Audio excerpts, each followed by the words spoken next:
Pangulo ang palasyo. Mas mabuti po kung ating aalamin ito sa ating DFA Secretary Enrique Manalo. Following the change in the U.S.'s position in the Ukraine-Russia war, do we still feel confident that the U.S.'s position in the West Philippine Sea will remain the same? Mas maganda po na ganun sana ang mangyari, pero as of now po, tangi lamang po si DFA Secretary Enrique Manalo ang mas maganda pong makasagot po niyan para mas detalye po. Thank you. Ana Badjo, GMA News Online.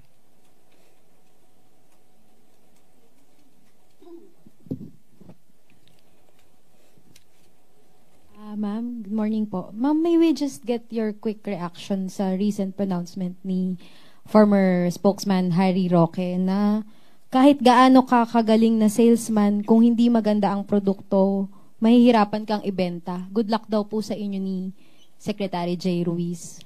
Naniniwala po talaga kami na mahirap ibenta ang pinapakita lamang po namin at inilalahad namin kung ano ang maaaring makuha ng taong bayan sa ating gobyerno, kung anong pwedeng itulong ng ating gobyerno sa taong bayan. So hindi po kami salesman, kami po ay messenger. Ma'am, on another matter lang po.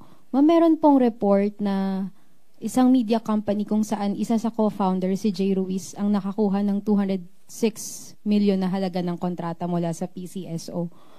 Ilang buwan bago po siya maging PCO secretary. Hindi pa po ba nagda-divest si Secretary J?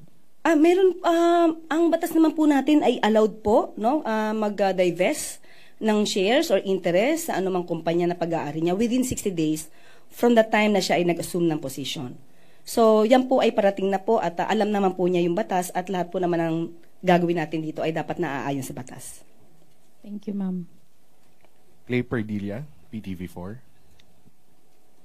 Good morning po, Yusek. Senate President Cheese Escudero refused to comment on your opinion how to fast-track Vice President Sara Duterte's impeachment trial. Ang sabi niya po, patawarin na lang natin siya bago pa excited pa. Okay. Your reaction po. Yes, opo, masayang-masaya pa po ako na nadinig natin dyan kahit hindi pa po tayo nagkakasala. At hindi ko pa po alam kung ano yung nagawa nating mali. Patatawarin niya na tayo. Maganda pong gesture po yan. At kung sinabi po niya excited po ako, aminado po ako. Excited ako. Excited ako every second of my life. Hindi lamang ngayon, sa araw-araw ay dapat maging excited. Lahat po tayo, lalong-lalo. Thank you, Yusek Claire. Tuesday New. Good morning, Yusek Claire. Last week po iniharap po sa amin dito ni DILG Secretary John Vic Rimulya, ang pambansang pulisya, especially yung anti-kidnapping group, si Colonel Elmer Ragay. Lumabas po nitong weekend from PNP na hindi naman daw po pala anti-kidnapping group ang nakapag-rescue doon sa 14-year-old na foreign national na bata, kundi ibang grupo. Hindi po kaya nabigyan ng fake news si Secretary Rimulya na siya naman niyang naibahagi din o nai-report kay Presidente. Dahil iba nga po yung lumalabas na balita ngayon. Eventually, parang ang may third party raw po na mayroong partisipasyon kaya po napalaya yung bata. Okay. As of now, kung yan po ang nababalita, titignan po natin, i-verify po natin kung ano po talaga ang katotohanan dito. Kung ano man po ang katotohanan, manggagaling din po yan sa amin. I-confirm lang po natin kay Secretary John Vic Rimulya para po mas detalye ang ating pagsagot. 25.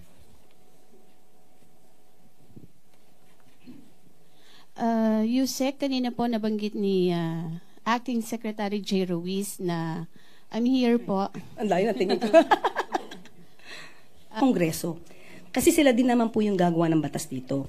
Yung pong sinasabi natin na magkaroon ng regulatory body, sa palagay po namin ay napapanahon dahil tayo po sa mainstream media, tayo po ay sakop at nare-regulate po ng MTRCB. Kung tayo po ay miyembro ng KBP, meron pa rin po tayong KBP. Ting palagay, ang pagkaroon ng regulatory body, separate na regulatory body for the social media, ay napapanahon din po para po maiwasan yung mga pang-aabuso. Hindi po natin pipigilan yung mga opinyon na naaayon naman po sa batas, kumbaga opinyon na lihitimo. Kung ito man ay kritisismo, yan po ay dapat lang na irespeto. Pero iba po kasi yung sinasabi natin na paninira ng walang basihan at kung ginagamit man po itong mga troll army sa paninira, ibang usapin po yun. Dahil kung meron man po troll army pero ang advokasya nila ay magpalabas at mag-share ng tamang balita, hindi po yun pipigilan. Ang pipigilan lang po natin ay maabuso dahil po kapag po naabuso ito, mayroon po itong effect sa taong maaaring siraan, maaari ang mga organisasyon, ahensya na maaaring siraan na walang basihan. Malaki pong impact ito, lalo na kung paniniwalaan ng mga tao. So mas maganda po talaga na magkaroon. Yun lang po ang aming suggestion. Matuloy po sana at magkaroon talaga ng regulatory body para din po malaman natin ang bawat isa kung content creator ito, vlogger, blogger, malaman din po natin yung identity at hindi sila nagtatago sa mga dummy accounts. Ganun po. Sa tingin niyo po yung ginagawang hearing ngayon ng Quadcom ba yun or Tri-Committee sa Kamara, tamang-tama para maipurso po itong pagkakaroon ng regulatory body kung sabi niyo nga kailangan dumaan sa paggawa ng batas? Opo, napapanahon po ito dahil hindi na po biro yung mga ginagawa po ng mga troll armies. Sabi nga po natin, kapag ka po kasi binabayaran lang ang mga tao para magsalita ng paninira ng walang basihan, hindi po yung freedom of expression. Kasi binubulungan lang sila ng taong nagpapasweldo o nagbabayad sa kanila. So kakaiba po yun sa tinatawag nating freedom of expression. Ma'am, ano lang po, since medyo baka matagalan pa po kung magkaroon ng batas, hintayin natin. Ano po yung mga image? Talaga pong mga troll armies ito, mga fake news lamang yung kanilang ginagawa at sinasabi. Actually, syempre po, bago po tayo magbintang, alam naman natin, we have to presume them innocent until proven guilty. Sinasagot hanggat sa makakaya natin. Fake news, alam na natin kasi may dokumento. Halimbawa, sinabi ko po, si Miss Pia ay dalaga. When in fact, there's a record na she's married. So, sinabi ko, dalaga yan. Is that fake news? Of course, kasi may batayan. So, bago naman po namin sabihin na fake news, dapat meron po kaming batayan. Thank you po. Thank you. Evelyn Quiroz, Filipino Mirror.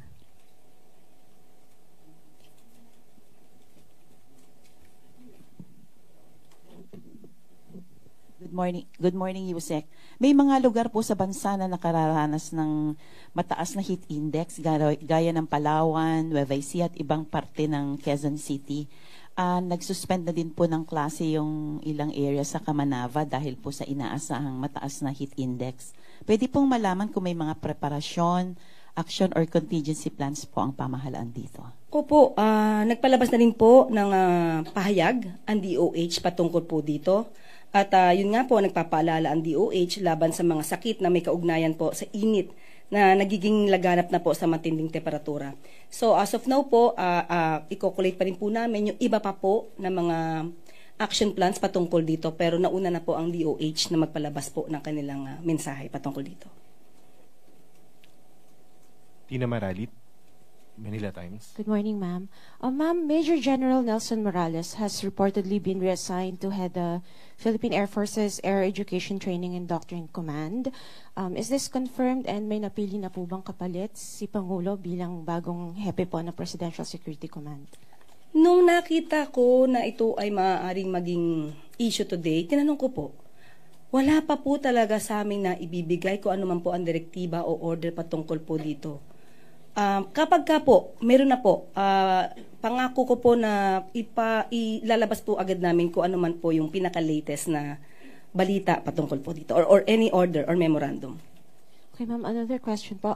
PNP Chief General Romel Marbil was reportedly summoned by the President this morning to talk about the crime incidents in the country, particularly kidnapping. Totoo po ba ito at kung may mga detalye po nung naging pag-uusap? As of now, hindi ko pa rin po nakakausap ang Pangulo kung sila'y nagkausap. Alamin ko pa po kasi medyo maaga pa rin po ngayon. So wala po akong latest pero most probably as day progresses, baka po meron na po tayong balita patungkol po dyan. Thank you, ma'am. Ace Romero, Philippine Star. Yusek, balikan ko yung heat index. Considering na kasi simula pa lang po nung taon, Marso pa lang, ano yung nakikita ng Malacanang na potential na epekto nito sa ating ekonomiya? Okay, kahit po hindi pa po namin napag-uusapan, dahil sabi nga niyo po, ngayon lang po talaga nag-i-start. Pero syempre po, lagi po maghahanda ang pamahalaan patungkol po dito. Kung ito po ay makaka-apekto sa ekonomiya natin, ay tayo po ay lagi maghahanda tungkol dyan. Pero meron na bang assessment kung gaano kaseryoso yung magiging epekto dito sa ating goals, targets? Opo, wala pa po ako wala pa po kaming report kung gaano ito makaka-apekto sa atin mula sa Pag-asa. Pero yun na nga po, extreme caution po ang sabi ng Pag-asa na dapat nating gawin. So, siguro po after this, kapag po nagkaroon po kami ng meeting, kung ano po ang gagawin ng Pag-asa, DOH at ibang ahensya, ibabalita po agad namin sa inyo. Daryl Esguerra, GNA. Good morning, ma'am. Ma'am, may we just get Malacanang sa reaction because there are claims or narratives being peddled on Chinese social media apps saying that Palawan is historically part of China. Okay, pag ganyan po tayo mga issue, mas mabuti po na alamin natin ito sa DND at saka sa DFA at para po mas kompleto po ang aking masasagot sa inyo. Christian Yesores, Radyo 630.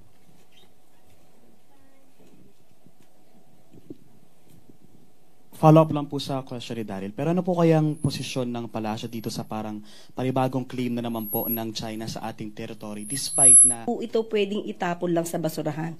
Ipaglalaban po natin kung ano ang ating karapatan sa ating teritoryo at sa ating maritime rights. Katulad po na nabanggit nung nakaraan po ng ating Pangulo. Kung ano man po ang kanyang demands sa China patungkol sa Typhoon missiles, ganun pa rin po ang ating stance. Beth Narciso, DZRH. Good morning, Yusek. Ma'am, may reaction po ba ang si Pangulo or ang Malacanang dun sa ulat na di umano yung mga Chinese spies ay may donasyon sa PNP? Okay, as of now, pag-aaralan po natin yan. Kung ito man po ay naging donasyon, in good faith, kailangan po talaga natin malaman dahil hindi naman po masama ang tumanggap ng donasyon. Okay, sa panahon po ng pandemya, nabalitaan po din natin na marami po natanggap na ambulance, na mga sasakyan, tama ba? Ambulansya, especially Davao City. Parang marami na ibigay ang China sa Davao City sa panahon po ni Mayor Sara at the time. Wala pong masama kung tatanggap tayo ng donasyon if it is done in good faith.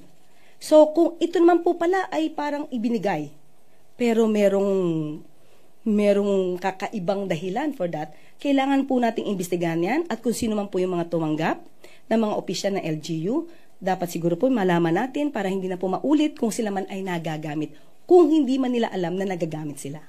At may allegation din, ma'am, na yung mga Chinese daw na gumagawa ng illegal sa bansa, may mga padrino na mga kumpare sa top brass ng PNP or Intel Group.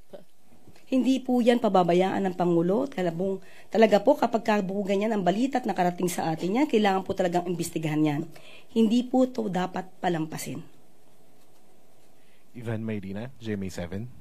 Yusek, I understand you mentioned that Secretary Ruiz has 60 days to divest upon assumption to office. Clarify ko lang, has he already divested or is he still in the process of divesting?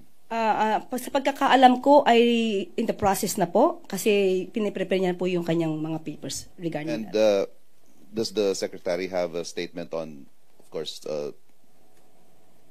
allegations? No, not allegations, but those who are pointing out that there is clear conflict of interest in this situation. Yes, kung meron pong conflict of interest na ngayon na siya ay na-appoint as secretary ng PCO, talagang dapat matanggal po yung conflict of interest kaya kailangan niya pong mag-divest.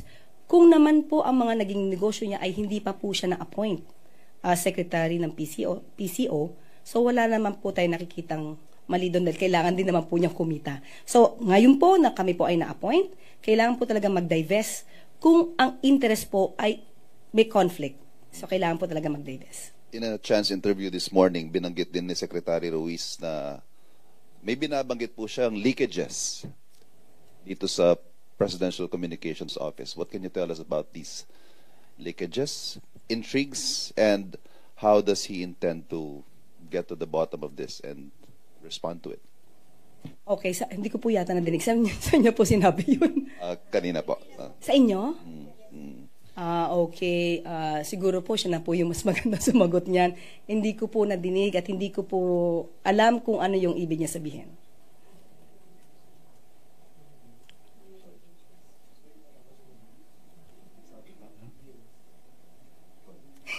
Alexis Rivero, Philippine Star. So for the record, Yusek, do you know the status of the supposed deals involving the company of the Secretary in government contracts? Wala po akong particular na alam. Especially kung ito naman ay nagawa bago siya na appoint.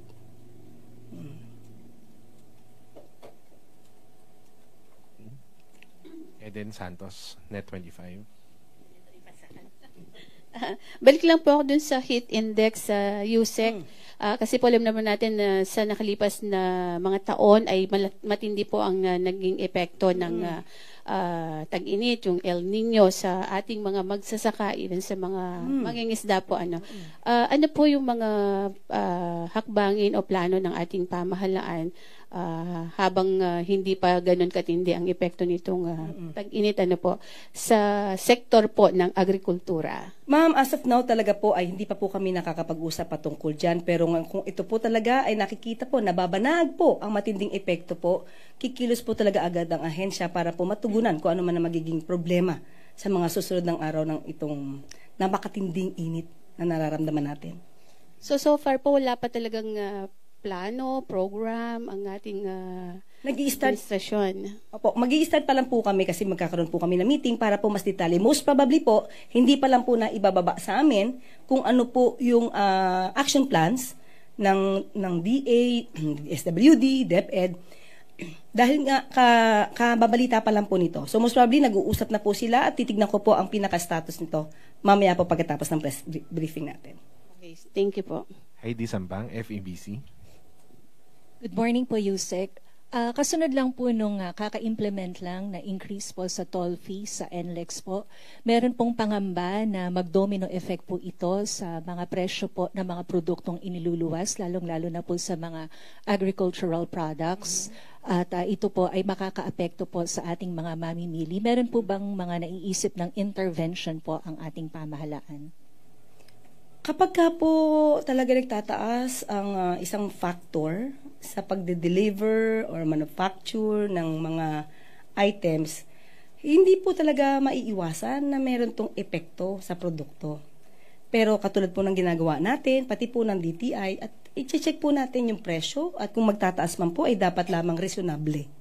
Pero pag-aaralan pa po yan at para po hindi masyadong makabigat sa taong bayan kung meron man, magkakaroon po ng increase. Pero isa rin pong pinupunto ng grupo po ng mga truck owners and organizations na bakit daw po nag-i-increase hindi pa po sila satisfied sa service po sa NLEX. Okay. Titignan ko po kung bakit nagkaganon at be-verify ko rin po kung ano yung kanilang mga hinaing para po mapaabot. Hi ma'am, I'd like to follow up on the earlier question about fake news. So, legislation and regulation can take some time and it's actually quite tricky. So what other measures can the government enact to strengthen the population's resistance to fake news? Sa amin po, since wala pa nagagawang batas, wala po tayong gagawin kundi talagang magsipag. At ipapaalam sa tao kung hanggat maaari bago po maniwala sa mga sinasabi, especially lalo na sa mga YouTube channel natin, sa Facebook. Mas maganda po sana, encourage natin lahat na bago po maniwala, ay total kayo naman ay gumagamit ng internet, i-research nyo po muna. Mas maganda po na ang bawat napapakinggan nyo, i-research nyo through mainstream media. Kasi po pag sinabi po nating mainstream media, ito po ay verified. Ito po ay, talaga pong inaaral bago po ito mailabas sa publiko. So mas maganda po sana maniwala talaga. Okay, di ko po sinasabing huwag maniwala sa mga social media platforms na ginagamit po. Hindi po natin sinasabing ganyan. Pero kung sila may pagdududa, kung ang sinasabi ng isang influencer or vlogger, kung tama ba, mas maganda po na tignan din nila, i-verify nila sa mga nababalita na mula sa mainstream media. Ma'am, follow-up lang ko. Yung K-12 program, may media literacy program and may politics and governance program, but some people don't even know the basic functions of government agencies. So do you think that's a reflection on the effectivities of these types of education programs? Sa mga nangyayari po kasi, minsan ang mga nangyayari sa palipaligid, hindi po minsan concern ng iba. Diba? May mga ordinaryong tao na hindi yun. Makakarating po yan at maganda po talaga, lalo sa mga kabataan natin na ma-involve nangyayari sa atin sa bansa. Thank you. I think we don't have any more questions, Yusek. Thank you very much. Ayan. So dito po nagtatapos ang ating briefing. Maraming salamat, Malacanang Press Corps, at magandang tanghali para sa bagong Pilipinas.